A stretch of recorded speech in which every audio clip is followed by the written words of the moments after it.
Folks, we are privileged to be with the Toevlugt Potentia NDC councillor, and there are a number of challenges they have at this council on this side, and we came to talk with them about some of those challenges. And as I said, we're happy to have one of the councillors with us. My brother, tell us some of the challenges you guys have here at the NDC.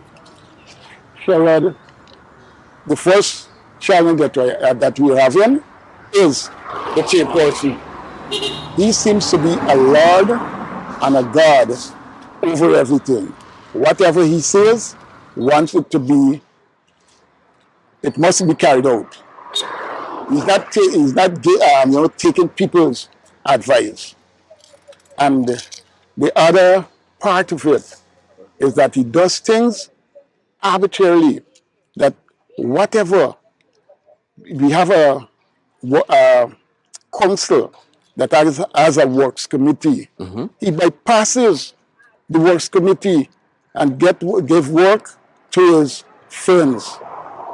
So some of the things that are happening on the council, you say they are arbitrary, they are unilateral. Yeah. These are decisions of the chairman, not the council. Not the council.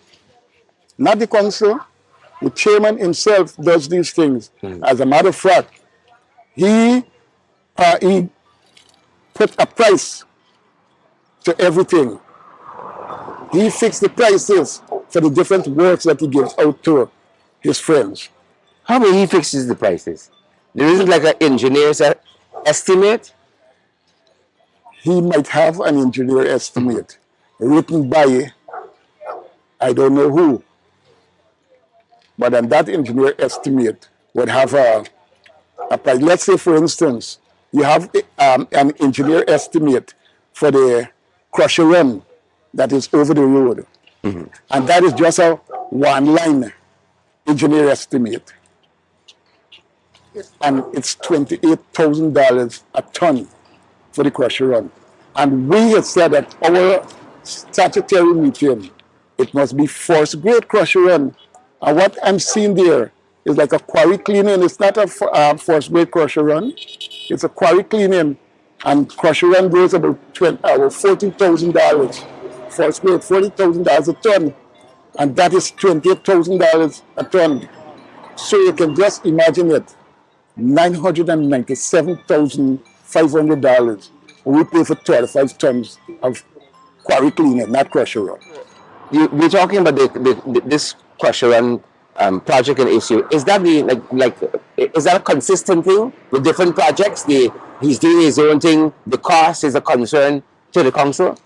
The other projects, I can tell you, there was one time when we said, look, we're going to try our best to be transparent. We put out some tenders, right? So people could have tendered from all over the place. And lo and behold, when his favorite, when they tender, people went below them. And to our surprise, or to my surprise, the people who went below them didn't get their tender. You know what happened? It was sent back to the region, and the region told them to do a three-coat system.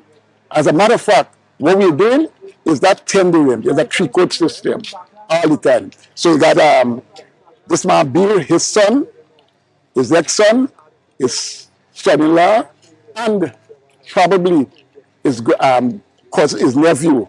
They're the four persons that gets all the jobs in the area. Nobody else can get in job. So you're arguing it's not a tender and procurement process that obtains here at the Toevlugt Potentia NDC. This is a three-coat system that goes to the region. They pass through the tender board. A three-coat system. I know our audience might be eager to know who is the chairman here. Mark Khan is the chairman for this NDC. So he does things way above board. Tell us of any other concerns that you all might have as a council in relation to this chairman. Let's say the chairman again, whenever there's a council meeting, it has certain set of people from the minute they start talking, telling them to sit down, shut them out. But that doesn't, you know, too bother me because they're people from the same side with him, which is the PPP side. So that doesn't bother me much. But yet still, in proper procedure, you should allow the person them to talk. When they explain themselves, you know, they're finish whatever they have to say, then he can give his own opinion. But they're telling people to shut up your talking and say, sit down. That isn't good as a chairman. How you can chair in the way, yeah, you know? How you want to be fair, you want people to respect you when you do things like this. And as a matter of fact, again, with these, let's say the people that are working for the 10 days work, they have about 100 and something of them working.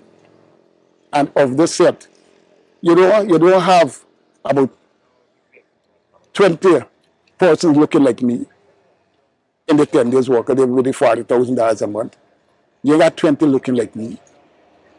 So in all, And those workers are paid through the NDC here? not through the NDC, but the NDC is responsible for paying them because they collect the money from the region and then they would call the workers and pay them. Wow, interesting. Interesting. Interesting. And what are some of the areas that are captured in this NDC? We started Toevlugt, Larry Treat, Stanley Town, Bellevue, Good Intent, Sisters, Potential. Now they've gone to Free and Easy. So the Toevlugt, the area now is extended from Toevlugt to Free and Easy. Toevlugt straight through to Free and Easy now. And there's a lot of area that like you got Friesland, Vivle Force, and other area, Petuzzi, all of them come into the NDC now.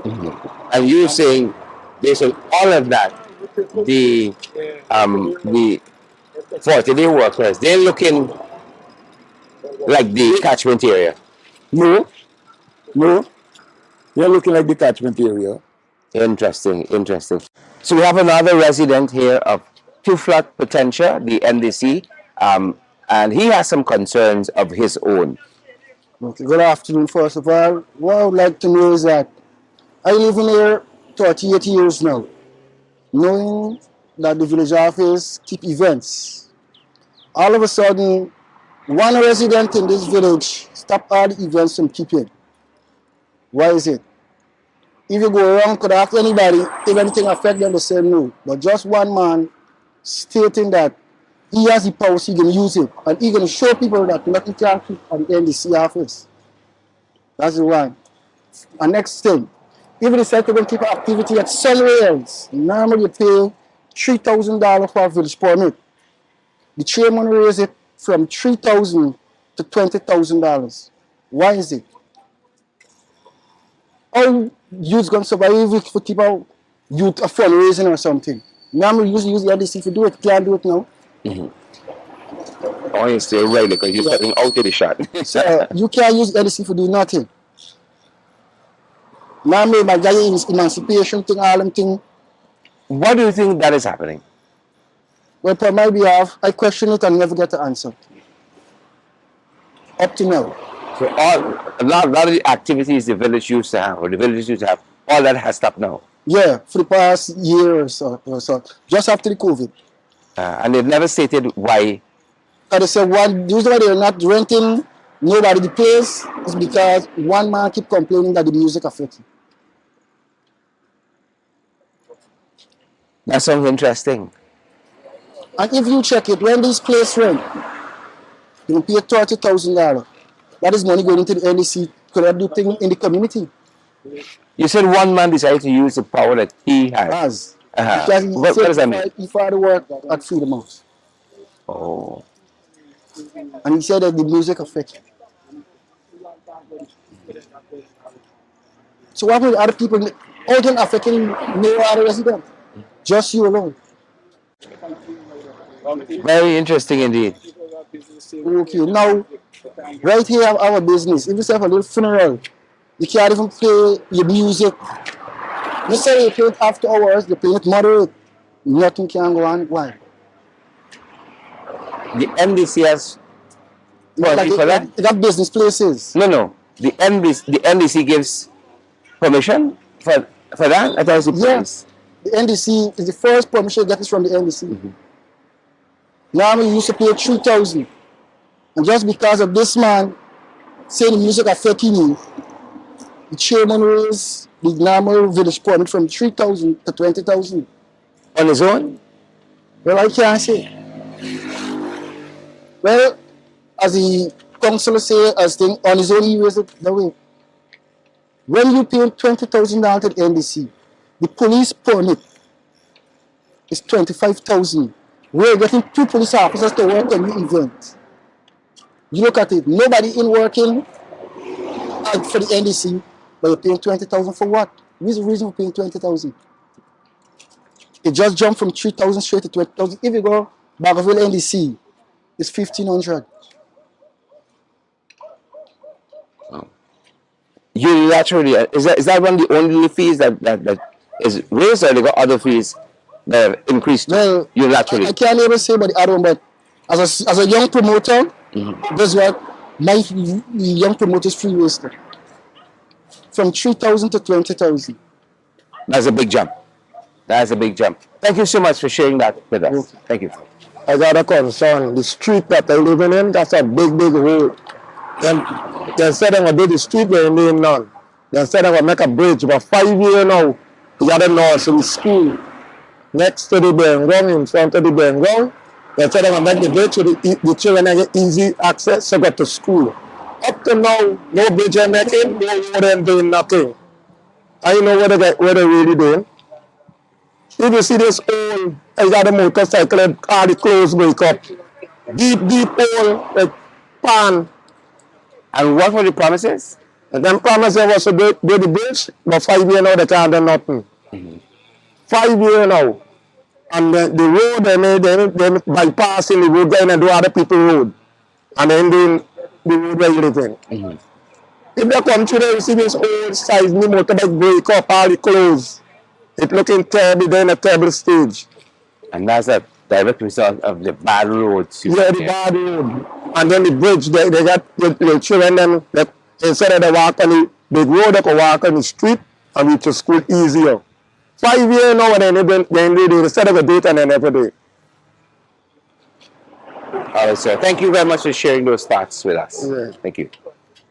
So we're in another area of the Toevlugt Potentia NDC, and even this area has some contention. Talk to us about that, Councillor. The chairman again, he said that the First Lady wants to make a fun park for the people in La Retreat, and they've chosen this area. But the area is not suitable for that. They could have gone and used the La Retreat school called the ball field that is there. That is much bigger, and it holds a wider cross section of people. You get people from La Retreat and Stanleytown could have been there. You put up your seat or what have you.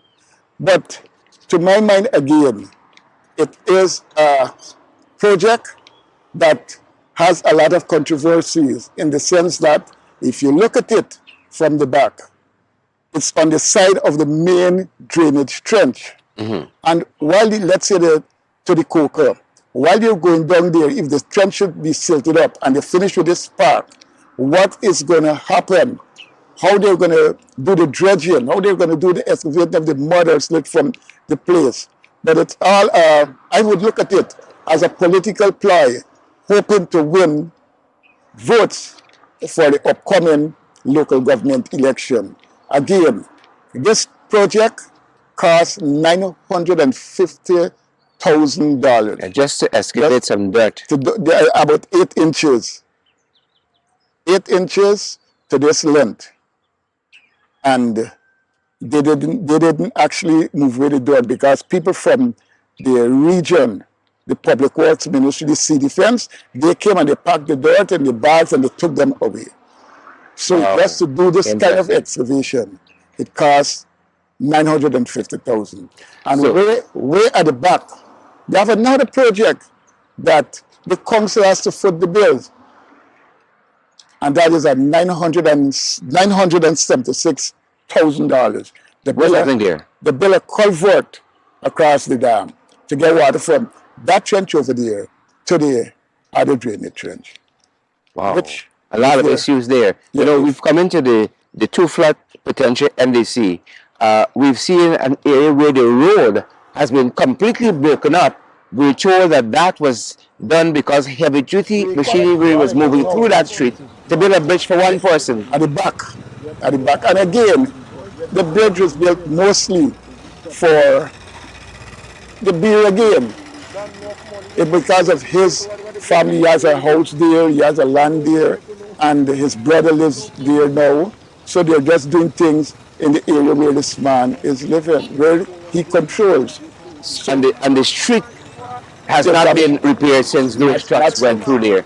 We also saw another bridge that seems to be very costly but had minimal repairs on it. Talk to us about that.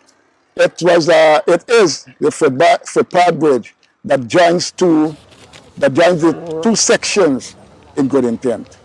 The Works Committee looked at it and we said, look, this is what we're going to do. We're going to put back the iron rail on the bridge and change it was about 10 boards that 10 5-feet board across they could walk on that it had to be changed. Put back the iron rail and that was it. And the contractor said, look, he's going to do it. It was for $300 and something, $300,000. And lo and behold, all of a sudden, one day I was told to let's go and to check the bridge finished. When I went there, to my surprise, I saw they used wood to do the thing, to do back the rails, and they just changed the 10 boards, and that is for $498,000. Wow, $500,000. $500,000 already. So yeah, the councillors just keep suffering because of one man and his friends. And then residents show us another area that is council reserve that seemed to have been given to somebody and is now being fenced off. To beer again. To beer.